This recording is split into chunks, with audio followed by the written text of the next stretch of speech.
O áudio que vocês vão ouvir agora é parte do podcast Xadrez Herbal. Caso vocês queiram ouvir mais sobre esse assunto e outros temas de política internacional, é só ir em xadrezverbal.com. Bem, passemos agora para o cheque, no qual a gente retorna ao Afeganistão para repercutir as últimas notícias. The fields of bodies burning as the war machine keeps turning.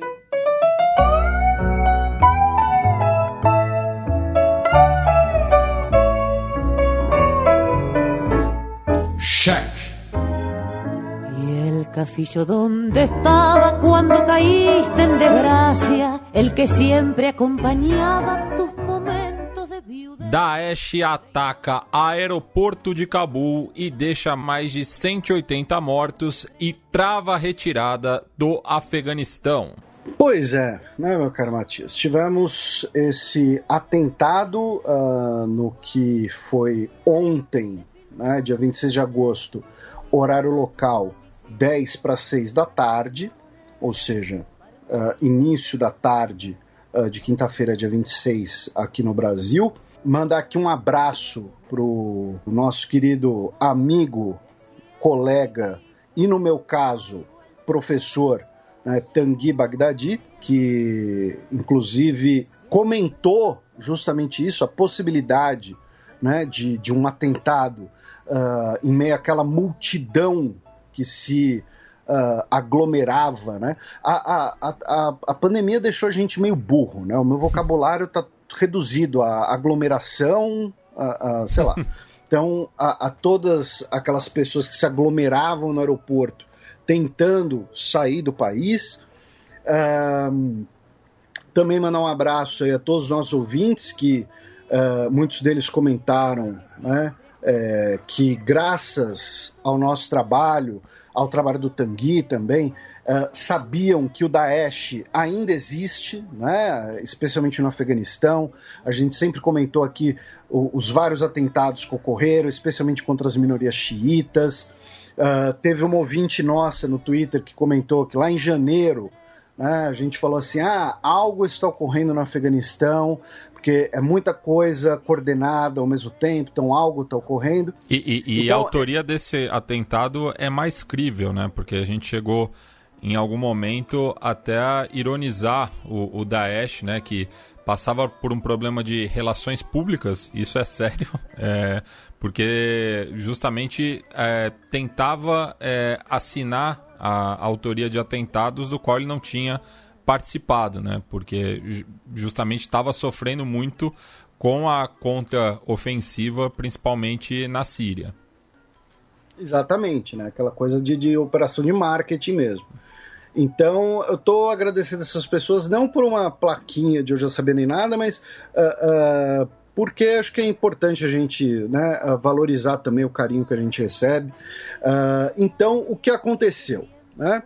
Tivemos um atentado suicida, um homem-bomba, que depois foi identificado, né? Saiu o vídeo dele se comprometendo ao sacrifício na internet. Quem quiser assistir, assista, eu não vou repercutir o nome da criatura. E até esse momento são pelo menos confirmados 182 pessoas mortas e mais de 150 pessoas feridas. Dessas 182 pessoas mortas, 13 eram militares dos Estados Unidos e pelo menos 6 eram integrantes do Talibã.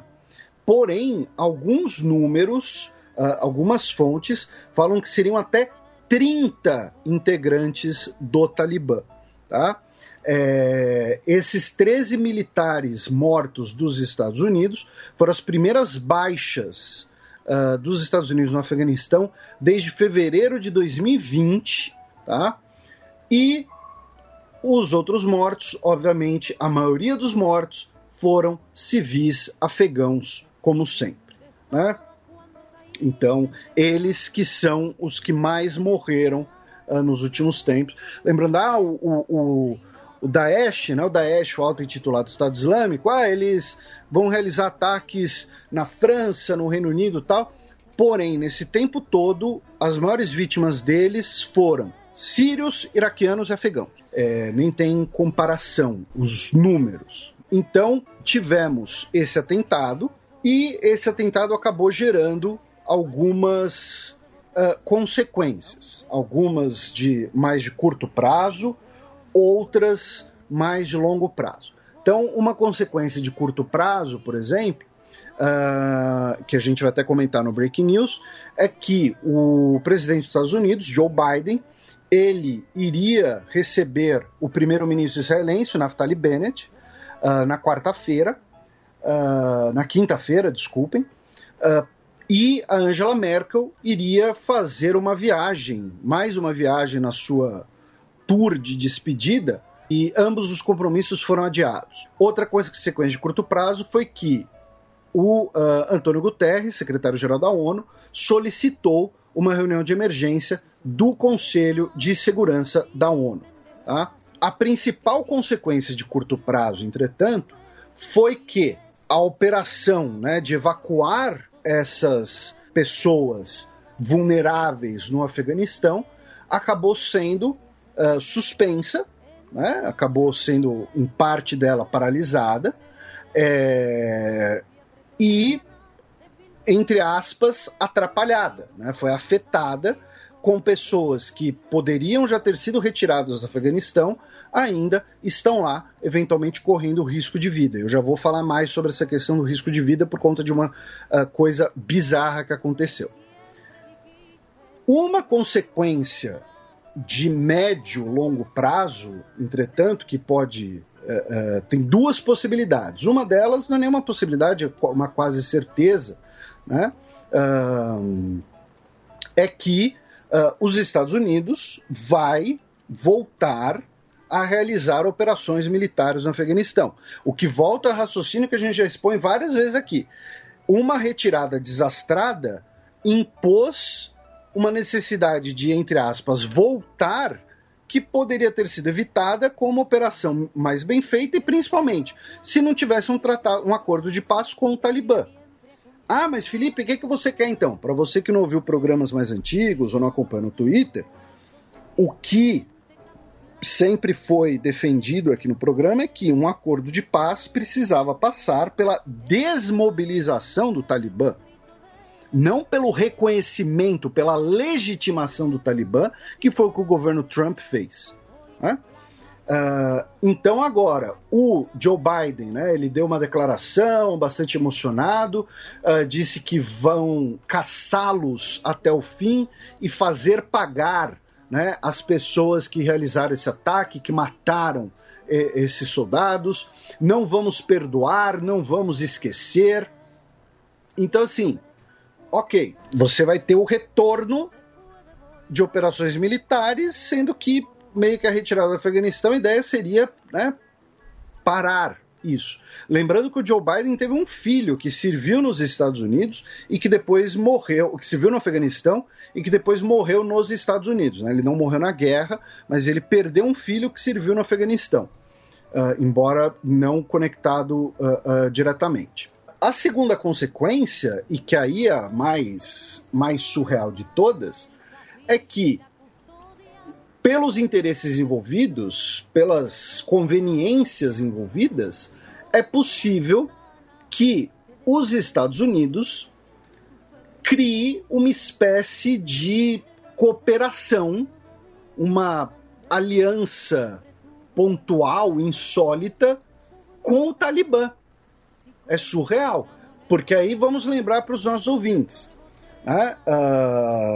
Ao contrário do que, né, aquela coisa bem estereotipada, bem generalizada, né, não, terrorismo islâmico, terrorismo extremista islâmico, é tudo igual, tal. O Talibã e o Daesh, eles são inimigos, eles não cooperam, pelo contrário, eles lutam um contra o outro, tá? Realizam atentados um contra o outro. O Talibã é, essencialmente, a gente já explicou isso, um grupo afegão, um grupo, né, que segue questões do tradicionalismo da identidade pashtun, e o Daesh, por sua vez, é um grupo, né, que defende aquela ideia do califado global, uma jihad global, e que passa por cima, por assim dizer, do Talibã, e também disputas entre eles por controles de regiões economicamente interessantes e também em relação ao controle do ópio, tá? Então, o Daesh e o Talibã não são aliados, não cooperam, pelo contrário, eles são inimigos. E o Daesh, especificamente, ali usa o nome, né, de província de Khorasan, né? Khorasan, no caso, tem a ver com o nome do antigo Império Persa para a região mais ou menos onde hoje é Afeganistão, Tadiquistão, parte do Paquistão, ali, e não tem nada a ver com a palavra coração, tá, em português. Tem nada a ver. É só um... É um falso cognato. Quase um falso cognato, né? Parece, mas não tem nada a ver, tá? Então, é possível, olha só que doideira, tá? E a gente já falou bastante de Estado Islâmico, de Daesh, aqui no nosso programa nesses anos todos. Tá? E também é bom enfatizar também que, aos olhos do Talibã, o Daesh é um invasor estrangeiro. Muito bem lembrado, né? Essa questão da identidade pashtun, e o Daesh é muito mais ligado a pessoas de origem árabe e também chechenos, né? A gente já comentou aqui que a região de Chechênia, Daguestão, você tem muitas pessoas do Daesh de origem dessas regiões. E com muito bem lembrado. E com uma interpretação do Corão que segue o wahhabismo, que é muito forte na Arábia Saudita, né? Então, essa ligação com a Península Arábica se dá muito por conta dessa origem. Então, é possível que dentro desse conflito e dentro dessa lógica de, olha, o governo dos Estados Unidos vai querer pegar os caras do Daesh que estão no Paquistão. Como eles vão então pegar os caras do Daesh que estão no Afeganistão, desculpem, né? Como eles vão pegar os caras que estão no Afeganistão? Eles vão precisar cooperar com o Talibã. Olha que coisa maluca, né? Lembrando que a Al-Qaeda é um terceiro grupo, tá, gente? A Al-Qaeda tem uma aliança com o Talibã motivada especialmente pela cooperação econômica e pelo financiamento do Talibã, e a Al-Qaeda e o Daesh, embora eles tenham tido, né, cooperações pontuais, você também tem as brigas pontuais entre eles, especialmente na Síria, com Tahrir al-Sham e tudo mais. E na África também com seus grupos afiliados. Isso, e a Al-Qaeda e o Daesh tem, de certo modo, o Daesh tem uma origem, né, ligada à Al-Qaeda no Iraque pós-invasão dos Estados Unidos, porém se torna uma coisa própria. Porque a Al-Qaeda também é de origem saudita, né? Isso, e a Al-Qaeda, né, a Al-Qaeda vem dos anos 90. A origem da Al-Qaeda é a primeira guerra do Golfo, né, só relembrando dos anos 90. O que motiva o Bin Laden e outros seguidores deles a quererem atacar os Estados Unidos é o fato de que, com a Primeira Guerra do Golfo, a gente vai ter uma grande presença militar dos Estados Unidos na Arábia Saudita, na Península Arábica, consequentemente nas terras das cidades sagradas, o que vai ser visto para eles como uma blasfêmia, tanto que o Bin Laden, nos pronunciamentos dele, nas fitas e tal, ele chamava as tropas dos Estados Unidos no Oriente Médio de cruzados, né? Para fazer essa alusão de que, olha, eles estão em terras islâmicas, eles não deveriam estar. Então, a origem da Al-Qaeda está nos anos 90, pós Primeira Guerra do Golfo, com a presença militar dos Estados Unidos na Península Arábica. O Daesh vai estar ligado ao esfacelamento do Iraque pós-invasão 2003. Então... E não que essa figura dos cruzados também não tenha sido aproveitada, de certa forma, em parte do Ocidente, né? Sim, aí é os Deus Vultinho do Twitter, né? Pois é. Então, assim, nós temos esses vários grupos diferentes e dentre essas relações pontuais e de interesses momentâneos, é possível que exista uma cooperação entre Estados Unidos e Talibã para juntos combaterem o Daesh. O que, assim, é surreal, é aquele meme da Terra plana capota, né? Então, com a ideia de combater e pegarem as pessoas que tenham sido responsáveis, né, por esse atentado que deixou aí pelo menos 13 militares dos Estados Unidos mortos, sem falar, né, em dezenas de civis afegãos, que para o governo Joe Biden, né, não vai ter o mesmo impacto, né, para a gente ser legal. E aí, nessa ideia de cooperação entre Estados Unidos e Talibã, uma parada surreal que aconteceu essa semana, bizarra, e que pouquíssimas pessoas comentaram na imprensa brasileira, foi que, olha só, o governo dos Estados Unidos, via seus comandantes em Cabul, passou para o Talibã uma lista de nomes de pessoas que deveriam ser autorizadas a entrar no aeroporto. Falando assim, parece algo razoável. Mas o que isso significa é que os Estados Unidos passou para o Talibã a lista de seus cidadãos, portadores de green card e aliados afegãos dos Estados Unidos que estejam no Afeganistão. E não apenas uma lista assim com nome lá, tá lá, Matias Pinto.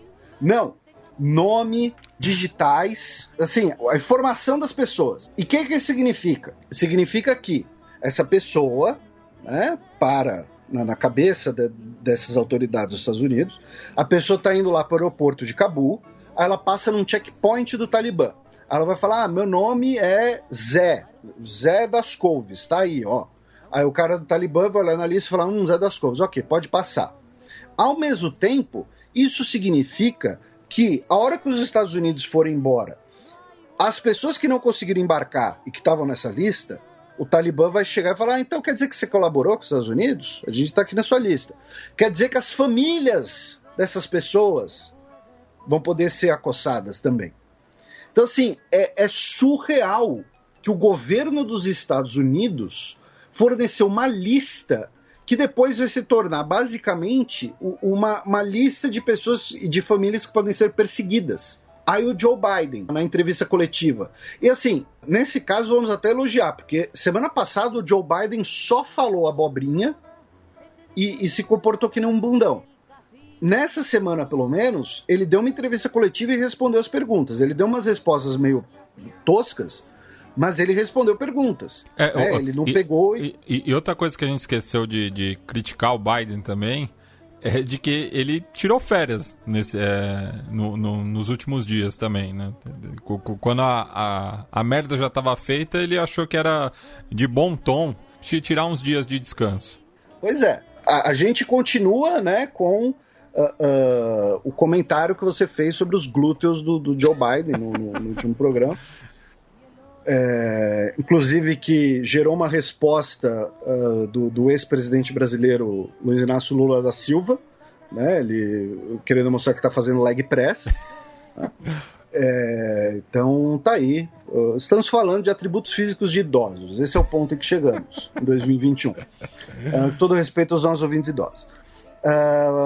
Então, voltando aqui, o Joe Biden, ao ser perguntado disso na coletiva, ele disse que teve ocasiões que as nossas forças forneceram listas de passageiros de ônibus e tal, mas eu não sei nada sobre uma lista geral, eu não posso dizer com nenhuma certeza se teve uma verdadeira lista de nomes, mas pode ter tido, mas eu não sei das circunstâncias. Enfim, ficou ali se esvaindo e parece que o pessoal do Central Command dos Estados Unidos que teria feito a burrada e estaria tendo uma cobrança interna do Pentágono.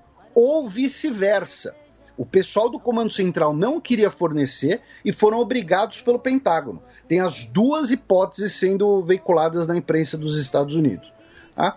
Então, assim, é surreal, cara. É surreal que os Estados Unidos, as autoridades dos Estados Unidos tenham sido quase ingênuas, né? Mas de falar, seguinte, esse pessoal tá vindo aí. Sabe, parece uma pessoa que mora num prédio e antes da pandemia ela ia dar uma festa, aí ela chega na portaria e fala, se esse chegar aí, pode liberar a entrada, tá? Já sobe lá, tal, não precisa nem avisar, tal. Só que assim, a diferença é que agora o porteiro é um talibã. E a família das pessoas que foram à festa podem ser perseguidas por isso. Então assim, é surreal. E essa possibilidade ainda de cooperação maior contra o Daesh torna tudo isso mais surreal ainda. Porque o Talibã foi de um dos grandes inimigos do imaginário, né, do público dos Estados Unidos, para 20 anos depois se tornar um aliado que faz checkpoint no aeroporto com nomes. Né? E lembrando que a justificativa da invasão ao Afeganistão em 2002 partia da premissa da guerra ao terror. Né? Pois é. Então, assim, é surreal. Saindo do atentado, dessa lista bizarra, outras notícias aqui, a gente vai passando aqui mais um pouco mais factuais. Um dos líderes do Talibã, né, o Mullah Abdul Baradar, que estava no Catar, ele chegou ao Afeganistão agora no sábado, dia 21, ele que vai liderar as negociações para a formação do novo governo. Né? O governo grego instalou um muro, né, uma cerca de 40 quilômetros de extensão na sua fronteira com a Turquia, com arame farpado e tudo mais, para impedir a chegada de refugiados vindos do Afeganistão. Segundo o ministro da Proteção Cidadão, o Michalis Chrysokoidis, ele disse que não podemos esperar passivamente pelo possível impacto. Isso lembra, né, o que a gente mencionou, que muita gente vai do Afeganistão até a Europa a pé, tá? Tamanho desespero e tudo mais. E isso também acaba sendo uma resposta grega àquelas constantes ameaças do Erdogan de que ele vai abrir as comportas, né, de refugiados sírios para entrarem na Europa. Né?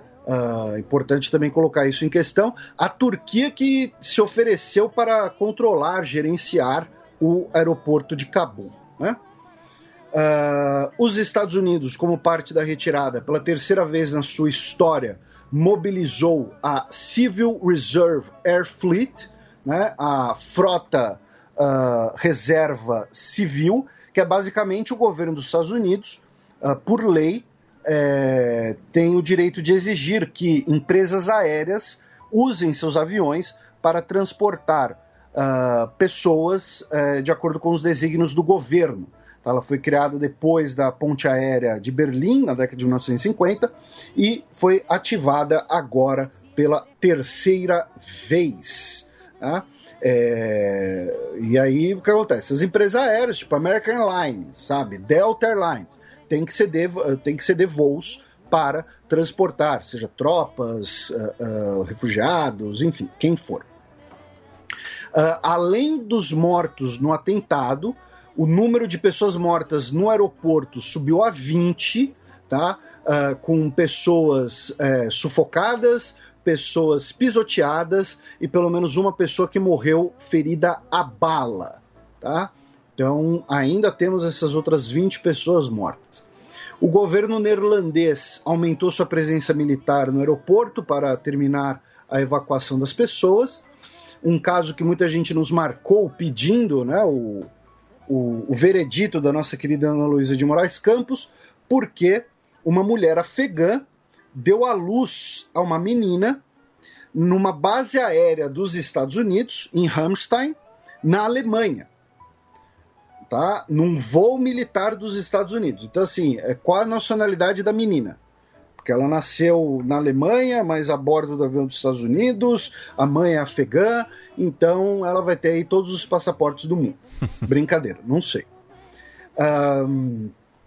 No início da semana, o irmão do presidente fujão covarde Ashraf Ghani, disse que aceita a autoridade do Talibã no país, porém não vai participar do governo. Ou seja, ser bunda mole é de família. Também foi divulgado que na segunda-feira, dia 23, o diretor da CIA, William Burns, realizou uma reunião em Cabul com o Mullah Abdul Baradar, né, o vice-líder, o articulador que a gente acabou de mencionar, se encontrou com o diretor da CIA na segunda-feira, dia 23. Tá? Segundo a informação da Reuters, a pauta da discussão foi uma prorrogação do prazo de retirada dos militares, das pessoas de interesse dos Estados Unidos.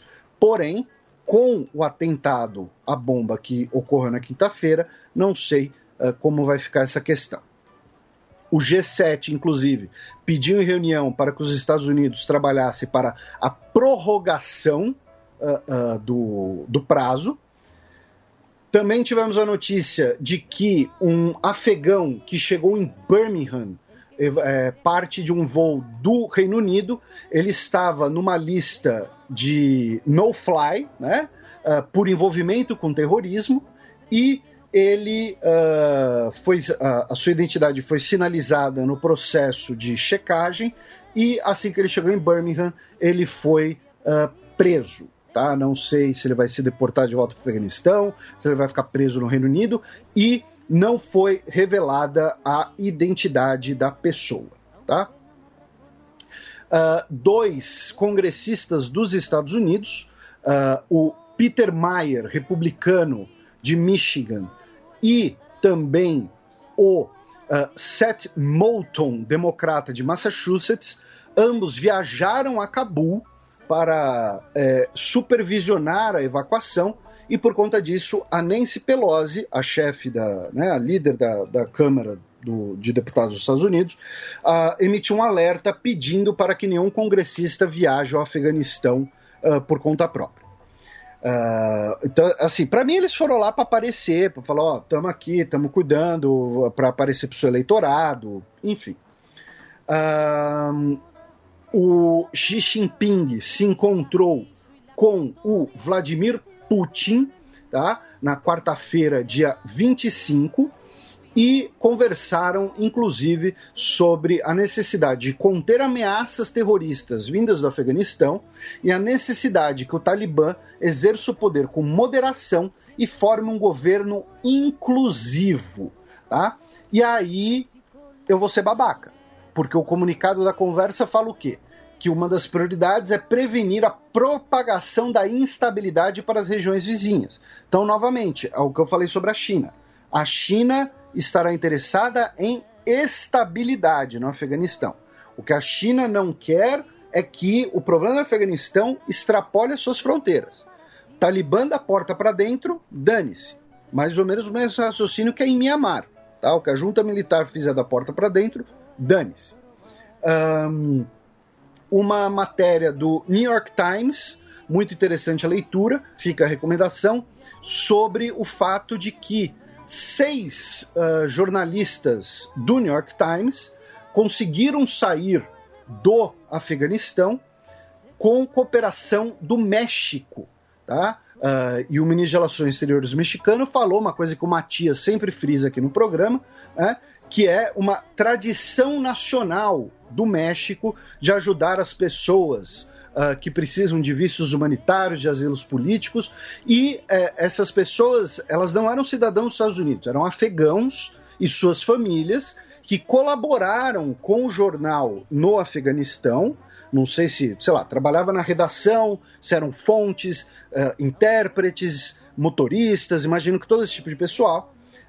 Então, com a colaboração do governo mexicano, essas famílias puderam sair de lá, serem trazidas para o continente americano. Inclusive tem o convênio com o SAID, né, de vários países latino-americanos também ajudarem nesse contexto, né? Isso, né? E como eu disse, é uma coisa que você também sempre destaca aqui, essa questão do México cooperar com questões humanitárias, né? a Zarifa Ghafari, que foi uma das primeiras mulheres afegãs a ocupar um cargo de governo. Ela era prefeita de Maidan Shar. Ela estava desaparecida, muitas pessoas preocupadas, né, com o paradeiro dela, e ela reapareceu. Ela tem 29 anos de idade apenas, e ela reapareceu agora na Alemanha. Tá? Ela disse que conseguiu fugir, inclusive chegando no aeroporto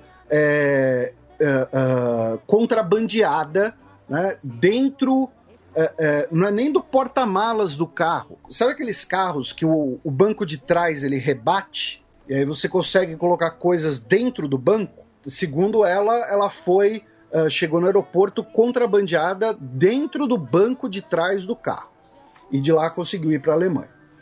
E notícia de ontem, para quem esperava aí moderação, o Talibã anunciou que vai proibir música em público, pois isso não é islâmico.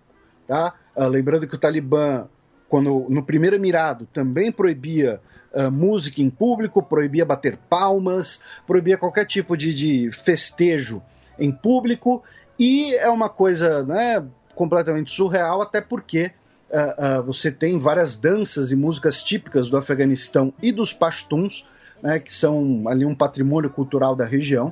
Então, né, para quem esperava aí, não, o Talibã vai ser diferente e tal, né, só estou esperando, infelizmente, a destruição iconoclasta de patrimônio arqueológico de novo.